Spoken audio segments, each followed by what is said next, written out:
Your topic was why every woman should be financially free. Can you share with us why this is such an important topic to talk about? Because money, right? Money in and of itself is just paper or plastic if you're in Australia, right? It is just a means of exchange of energy. But it's energy, okay, which your bank account and how much is in it is actually a reflection of your self-worth. Because how much money you have is how much self-worth you call in.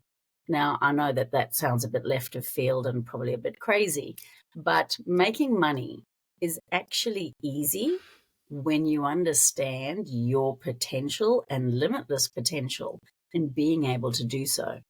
What I've learned is that we all have ancestral financial trauma, right? We all were raised with the belief that money's hard to come by, you've got to work hard, all those limiting beliefs about how elusive money is and how you almost have to sell your soul to the devil in order to get it, or you have to work yourself into the ground.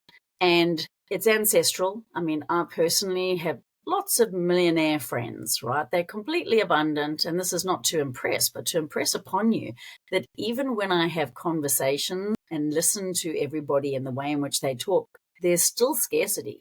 They still talk about the cost of things and how this is expensive and that's expensive, yet they're completely abundant, right? And it's only because of the programming, of the belief systems and how deeply ingrained they are. When we shift and change our relationship with money, we change it for our children because our language changes and then so does their beliefs. But it starts with us working on our relationship with money. And as women, especially because we, have the children, maybe quit work to have children, or maybe even if you are working, and this is what I never realized when I stopped to raise my kids for 10 years, when you do stop getting an income, and we live in a society that measures everything with numbers, your worth is equivalent to your bank balance or your paycheck, right?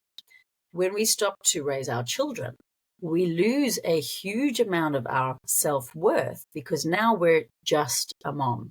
Now, honestly, my husband couldn't afford me for all that I did when I raised my kids for 10 years, right? But as a society, we don't value the immense workload that mothers undertake, staying home, raising children. And because we now don't have an income, it's not conscious and it's not something that we talk about, but we feel less than because we're not financially contributing to the family.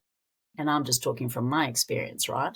So while I knew I was doing an amazing job with my kids and they were my be all and end all, and, they had an awesome childhood, I always felt I need to prove myself, prove my worth. I need to be earning an income. I need to be doing something. And so after 10 years, when it was time for me to do my own thing, that's when I went into coaching. That's when I went into online digital business. And it's not about needing to prove that I can earn a certain value. It's my self-worth that I am worthy of calling in money.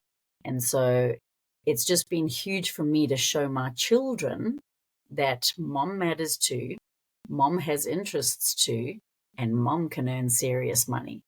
Because again, our children measure us by how much dad earns versus how much mom earns, even though they know that, obviously we're all contributing. We have huge ties to money. We live in a monetary world. And so a lot of people that, women that go into business for themselves don't charge their worth because, again, charging high ticket versus low ticket, because low ticket's comfortable. We're used to dealing with smaller numbers, whereas calling in bigger numbers requires you to find yourself on a deeper level. So yeah, money is the tool and the means that we start to work with, but it's not about that. It's energy. It's all energy.